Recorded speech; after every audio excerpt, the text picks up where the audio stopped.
ስለተለመጠመጥክ ስለለመንከው ላንተ አይራራ ቀን ጠብቆ ከኋላ ነው የሚወቀው ልክ ነኝ ቹቹነቱን ነው እስላምን በተለማመጥከው ቁጥር እንደውም ጥሪያሩን ነው የሚያራብ የበለጠ ጁማን እንዴት አሳለፈች በዛሬው ዕለት ባደረኩት ማጣራት የትግራይ ክልል አክሱም ከተማ ሙስሊሞች ዛሬ ጁማን አልሰገዱም ኢማሞችና የመጅሊስ ኃላፊዎች ታፍሰው መወሰዳቸውንና የት እንደገቡ እስካሁን አልታወቀም የሚል መረጃን አግኝቻለሁ መስጂድ ጋር መጥቶ ቤተ እምነት ውስጥ ገብቶ ቁርአንን ቀዶ ለሚወጣ ሰው ወተ ተክቢራ እንዳትል በፍጹም ሊመታ የመጣ ይግደልህ ወላሂ العظيم ይግደልህ አህመድን ጀበልና ኦርቶዶክሳዊ ጥላቻ ማብቂያቸው መቼ ነው?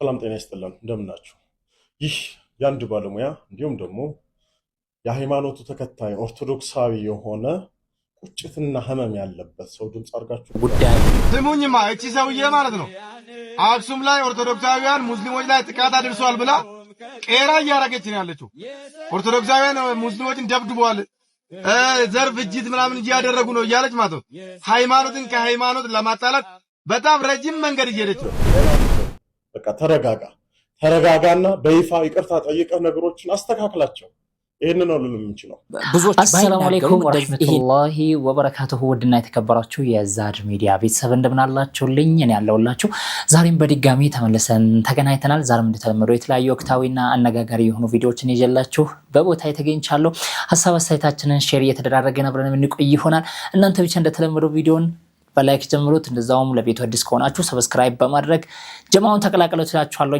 ማለት ነው በዛሬው ቪዲዮአችን እንግዲህ የምንመለከታቸው የተለያዩ ነጥቦች አሉ በተለይ ከአክሱም ሙስሊሞች ጉዳይ ጋር በተያያዘ የተለያዩ ሐሳቦችን የተለያዩ ነጥቦችን የምናነሳ ይሆናል ሰሞኑ እንግዲህ እንደምታወቀው ኡስታዝ አህመድን ጀበል ሐፊዘሁላህ ወራአ አላህ ባለበት ይጠብቀውና የተለያዩ ሐሳቦችን በፌስቡክ ገጹና በተለያዩ ሶሻል ሚዲያ ፕላትፎርሞች ላይ ሼር ሲያደርግ ከርሟል ከዛ መካከል ክርስቲያናዊ አፓርታይድ በአክሱም የሚል 4 ገጽ ያለው ርዕስ ተሰጥቶ ነበር እሱን ተከትሎ ብዙዎች ተቀባብለዋል ብዙዎች ደግሞ ለህግ ይቅረብ ይጠየቅ እንዴት አፓርታይድ ይሆናል የአክሱም ጉዳይ እንዴት አፓርታይድ ይሆናል እንዴት በአፓርታይድነት እንዴት ይገለጻል የሚሉ ብዙ ሰዎች ተነስተዋል አንዳንድ ጋዜጠኞችና አንዳንድ ጽንፈኛ የሆኑ ጋዜጠኞችም ጭምር ነው እንግዲህ ይሄንን ጉዳይ እያነሱ ያራገቡ ያሉት ማለት ነው በሱ ዙሪያኛም የምናነሳቸው ነጥቦች ይኖሩናል ኡስታዝ አህመድ ጀበልም ለዚህ በቂ የሆነ ምላሽ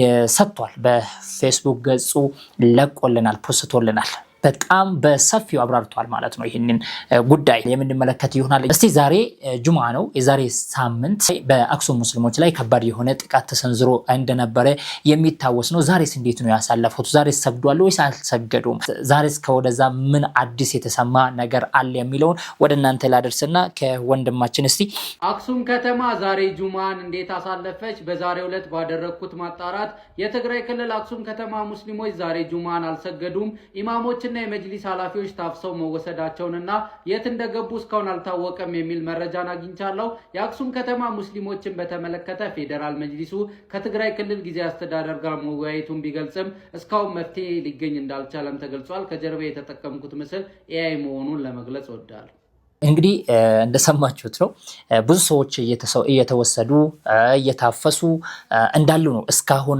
ከወደዛ ባለን መረጃ እንግዲህ የምንሰማው ነገር ይሄንን ነው ብዙዎች እስካሁን እየታፈሱ እየተፈለጉ እንዳሉና የተለያዩ ሱቆችም የሙስሊም ሱቅ የሆኑ የሙስሊሞች ሱቅ የሆኑ ተለይቶ እየተዘጉና እየታሸጉ እንዳሉ ነው እየደረሰን ያለው መረጃ የሚያሳየው ማለት ነው ተመልከት ይሄ ደግሞ እየተደረገ ያለው በህግ አካል በሆኑ ሰዎች መሆኑ ደግሞ አሁንም ጉዳዩን ከበድ ያደርጋል እንግዲህ እኛ የምናውቀው ኢትዮጵያ የራሷ ህግ አላት የራሷ ህግና ደንብ አላት ከዛ መካከል አንድ የምናውቀው ብዙ ጊዜ የሚወራው መንግስት በሃይማኖታዊ ጉዳይ ውስጥ አይገባም የሚለው ነው እንግዲህ ዛሬ ላይ ደግሞ መግባቱን ብቻ ሳይሆን ገብቶ መበጥበጡንና ገብቶ ጥቃት መፈጸሙን ነው እየተመለከተን ያለ ነው ማለት ነው ይሄ በደንብ ሊታይና በደንብ ሊታሰብበት የሚገባ ጉዳይ ነው ዛሬም እንግዲህ እንዳልሰገዱ ነው እንደሰማችሁት ማለት ነው። በዛሬው ጁምዓ አክሱም ሙስሊሞች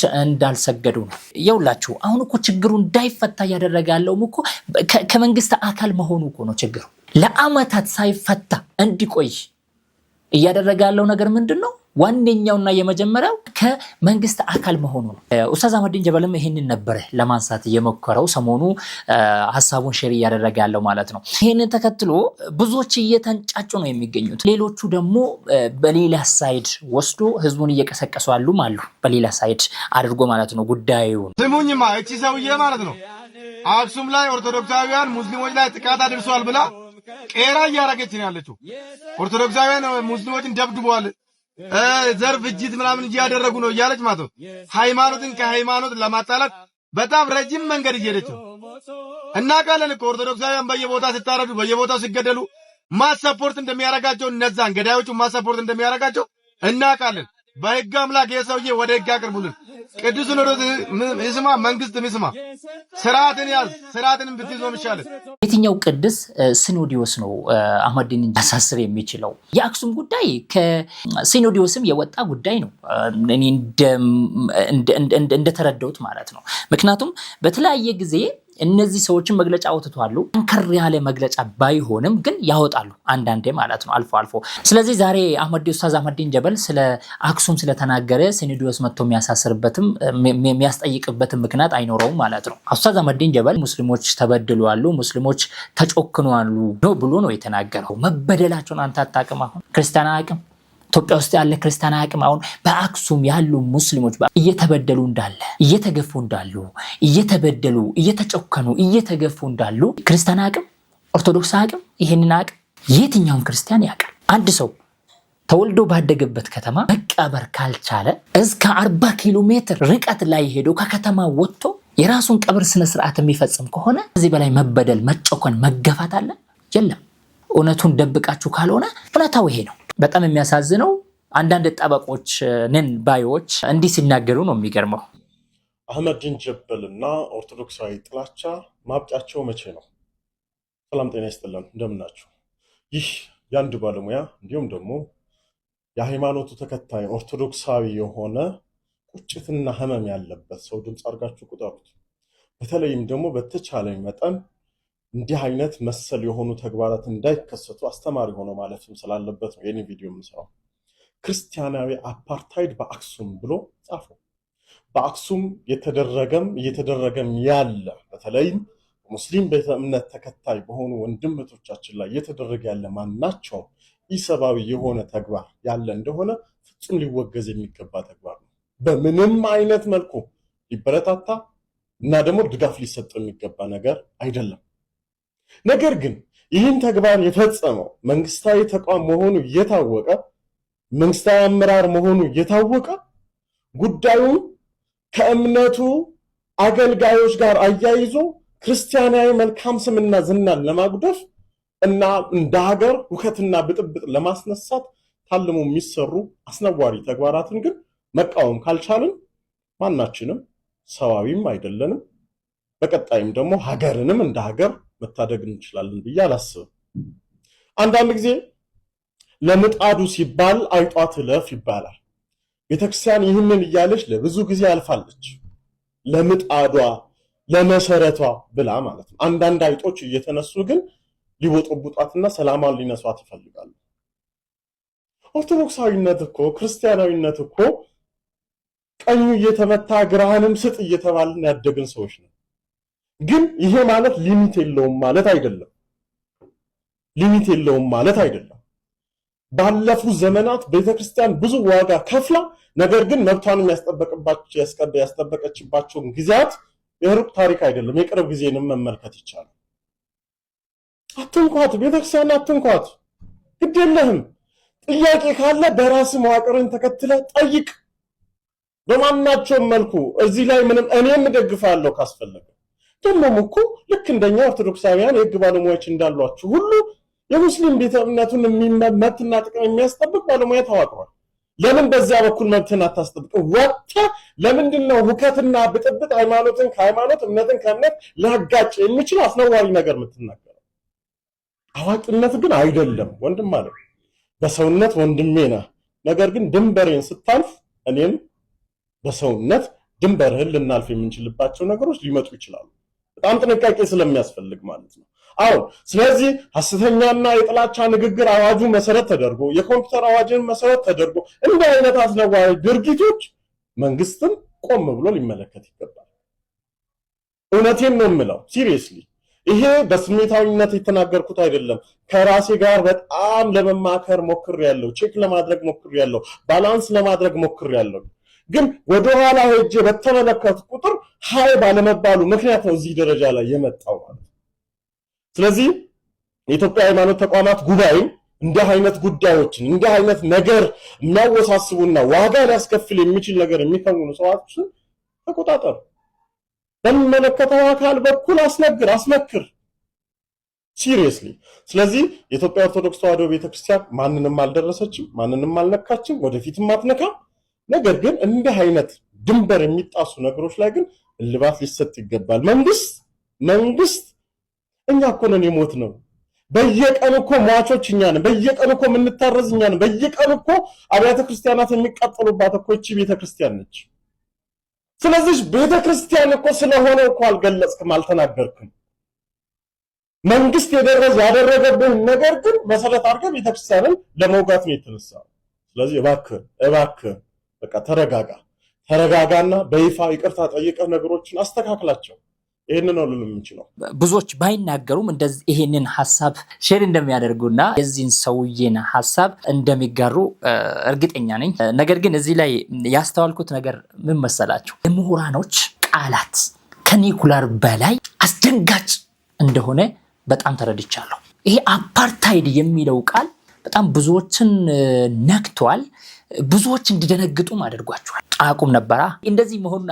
አፓርታይድ የሚለው ቃል እነሱን እንደሚገልጽ አላወቁም ነበር ድርጊቱን ሲፈጽሙ። ሰውየው ካነሳቸው ነጥቦች አንዳንድ ነጥቦችን እንመልከት እስቲ።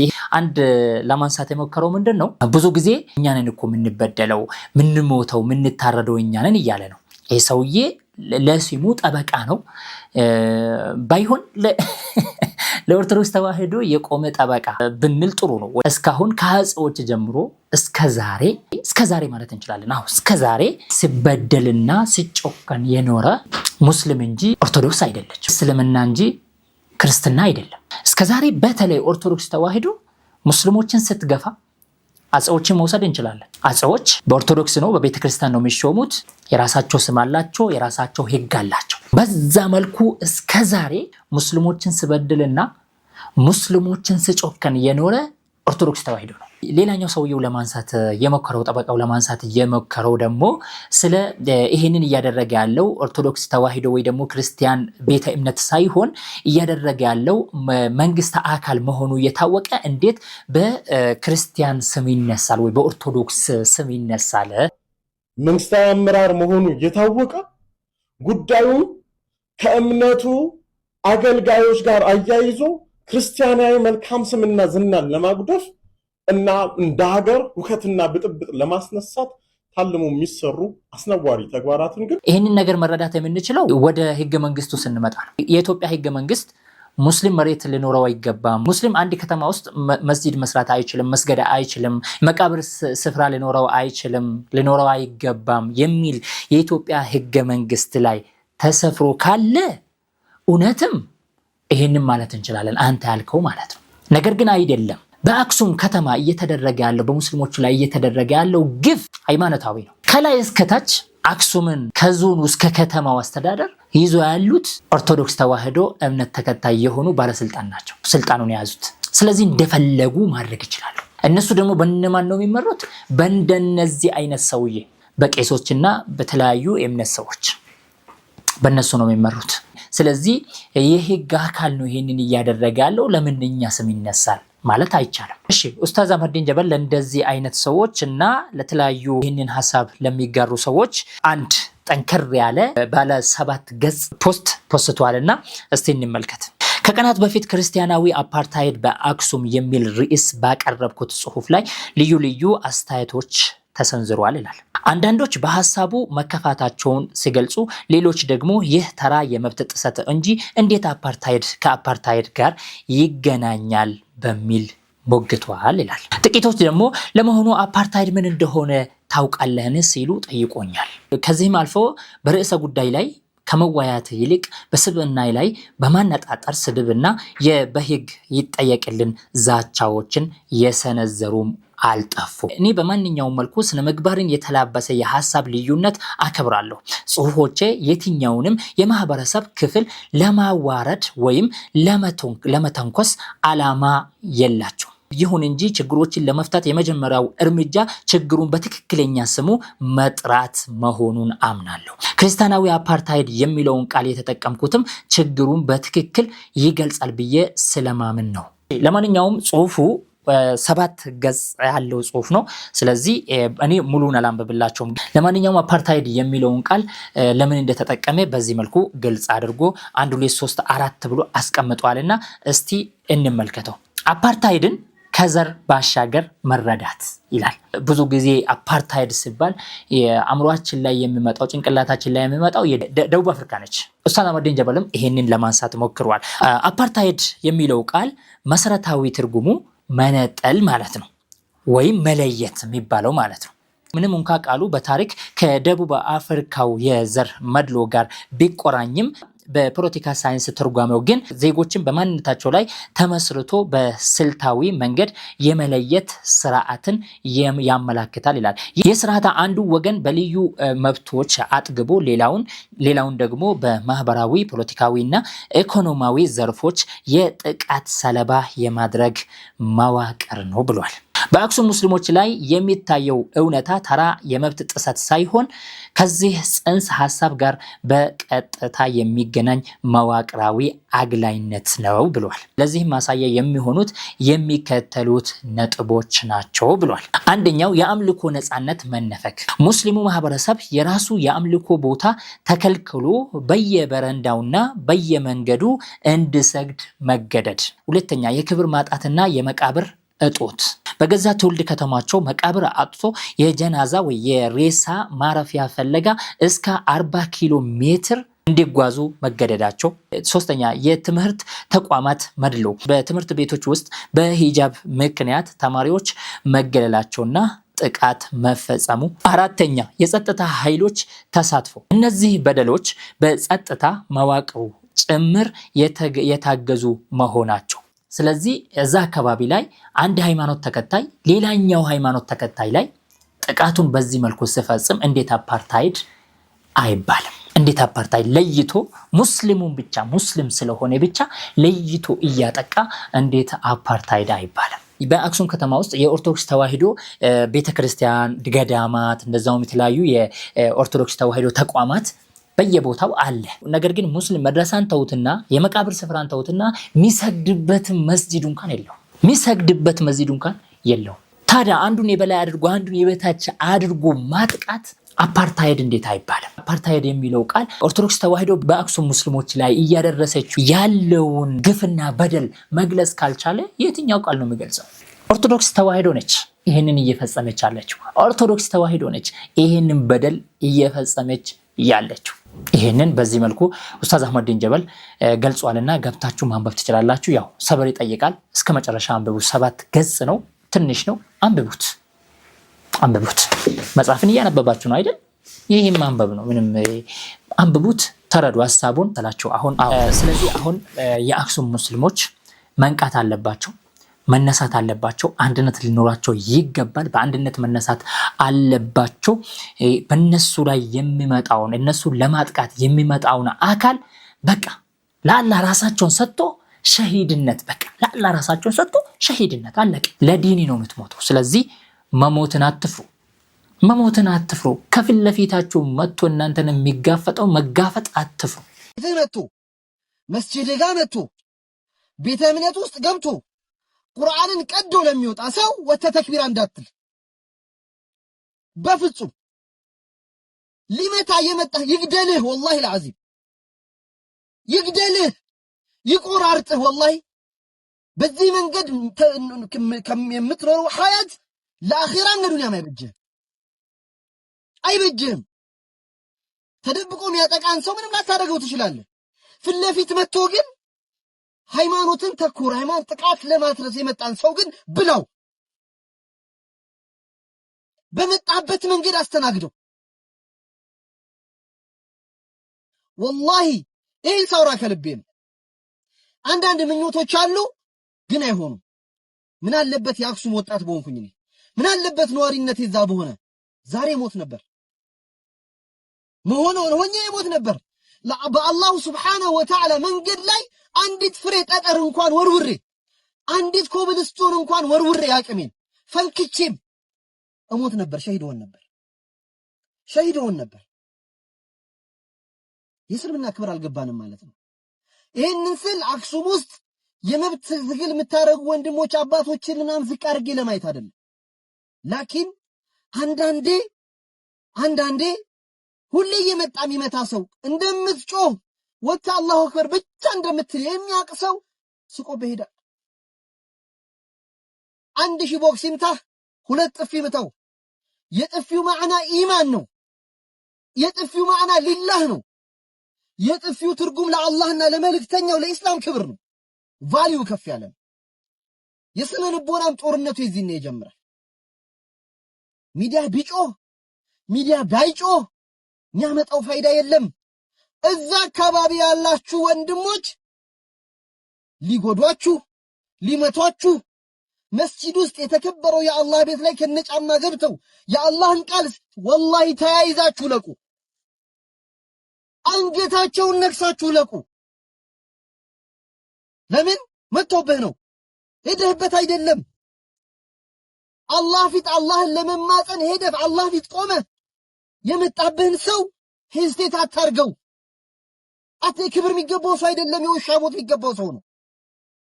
እስከ መቼ ድረስ መስጂድ ሲፈርስብን አዛን አትበሉ ሲባል አክሱም ላይ ቁርአን ሲቀደድ አባቶች በዚህ መንገድ ተደብድበው ሐኪም ቤት ሲገቡ እንዴት ሌላ ነገር ማሰብ ያቅተናል?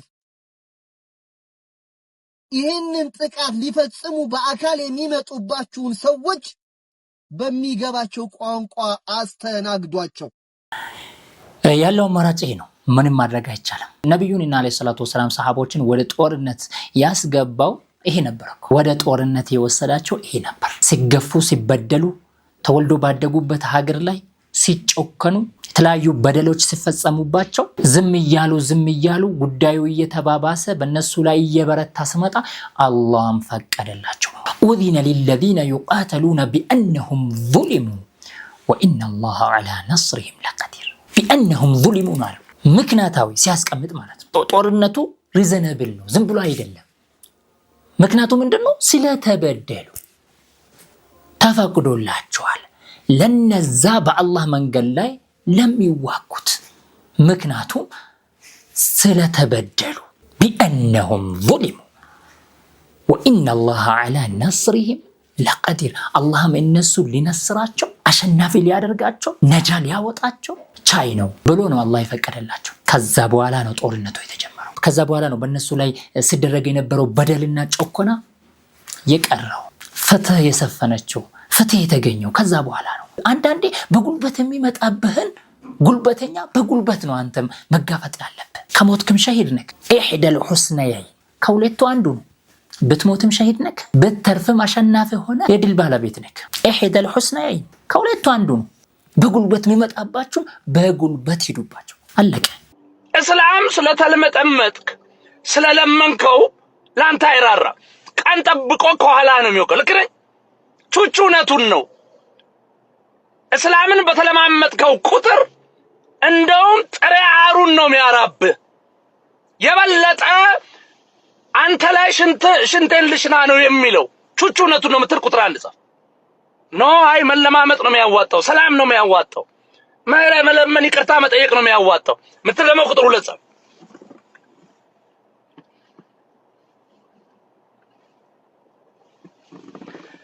ፖፕ አርባን ዘ ሰከንድ የተናገረው ልንገር። ኤሬስ ነው ያለው። ከነዘር ነው የነገረናት ጀግና እግዚአብሔር። ፖፕ አርባን እያላችሁ ጻፉ።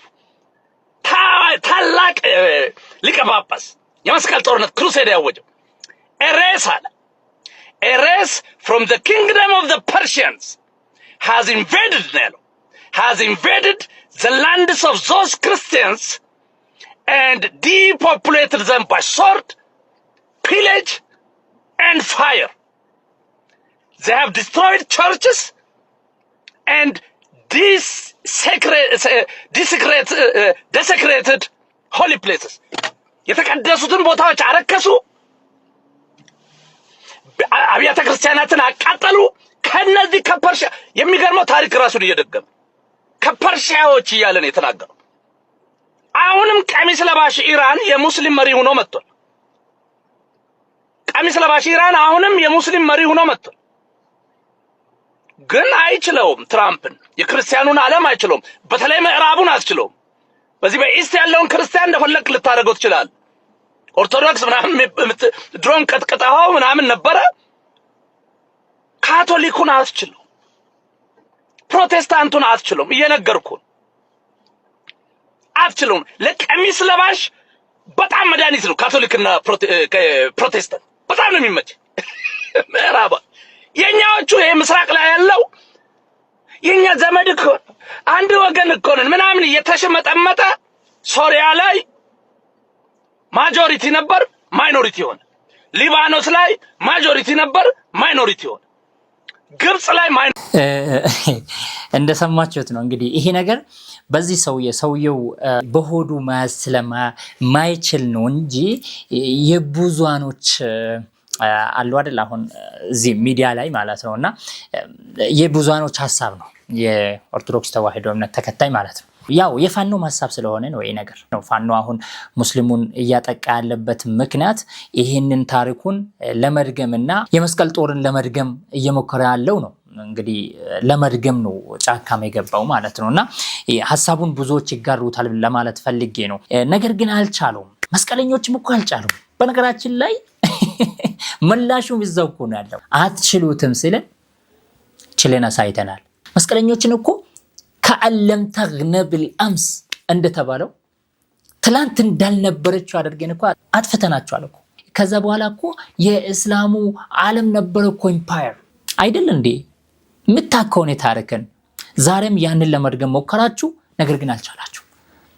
ትራምፕ ለራሱ ነው ለመኖ ድርድር እናድርግ። ኢራን ፐርሺያ የምትባለው ኢራን ብቻዋን ዓለምን አንቀጠቀጠችው። ስለተለማመጥክ አይደለም እስላሞች ብለሃል። ተለማምጠህ እግሩ ላይ ወድቀ ነው። በእንዳንተ አይነት ደንቆሮ ጭፍን በሆኑ ሰዎች ስትመራ ነው ሀገር የምትጠፋው። ነገር ግን በእንዳንተ አይነት ቆሻሻ ሐራማኔ እጅ ላይ ደግሞ አይወድቅም ሀገር። ለዛ ነው ፋኖ ዛሬ ወደ 4 ኪሎ መጠጋት ያቃተው። ለዛ ነው እንደ ዓለምም የናንተ ነገር እየጠፋ የመጣው። ስለዚህ የለም ለማለት ፈልጌ ነው። ሙስሊሞች ስለተለማመጡ አይደለም ብለሃል። የፐርሺያን ታሪክ ለማንሳት ሞክሯል። ተለማምጦ ነው ትራምፕ አሁንም ማለት ነው። ዛሬ ራሱ ከትላንት ወዳ ራሱ ለምኖ ነው ለዚህ ድርድር ዋጋ ከፍሎ ለዚህ ድርድር ማለት ነው። አሁን አልহামዱሊላህ ሰላም ወርዷል እየተባለ ነው። ሰላም ልወርድ ጫፍ ደርሷል ተብሏል። ሁርሙዝም ተከፍቷል። በዚህ አጋጣሚ ልንገራችሁ ብዬ ነው። ሁርሙዝም ተከፍቷል፣ ለዓለም ተለቋል። ለቂቄላችኋለሁ እንደፈለጋችሁ ዘንጡበት ብላለች። አቅሜን አሳይቻለሁ ነው ያለችን አለችው። አቅሜ ምን ያህል እንደሆነ አሳይቻችኋለሁ፣ ዓለም ተመልክቷል እያለች ነው ኢራን። ስለዚህ ቀሚስ ለባሽ ብለህ ስለተሳደብክ አይደለም። ቀሚስ ለባሽ ሆኖ አንተ ቁምጣ ለበስከውን ጉድህን አሳይተዋለሁ። እና ለማንኛውም ውድ ቤተሰቦች ይሄን ይመስላል። በሌላ ቪዲዮ ተመልሰን የምንገናኝ ይሆናል ኢንሻአላህ። ምላሽ መስጠት ላይ እንቀጥልበታለን። እናንተ ብቻ አበረታቱን፣ ላይክ እያረጋችሁ ሰብስክራይብ እያረጋችሁ። ያው ጊፍትም እኮ አለን፣ አንዳንዴ እኮ ጊፍትም ይሰጣል። እናንተ አታውቁም መሰለኝ እንጂ ሱፐር ታንክስ የሚባለው አለ እኮ በአሜሪካንና በአውሮፓ ሀገር ላይ ለምትኖሩ ሰዎች ክፍት እኮ ነው። አላያችሁም መሰለኝ። እንደዚህ ስታረጉ እንደዚህ ስታረጉ እኮ ሱፐር ታንክስ የምትላለች እዛ ላይ ገብታችሁ እኮ የፈለጋችሁትን ይቻላችሁ ማድረግ ትችላላችሁ። ለማንኛውም ወዳችኋለሁ፣ አመሰግናለሁ ስለተከታተላችሁኝ። በሌላ ቪዲዮ ተመልሰን የምንገናኝ ይሆናል። ባላችሁበት ሰላም ሁኑልኝ። ወሰላሙ አለይኩም ወራህመቱላሂ ወበረካቱ።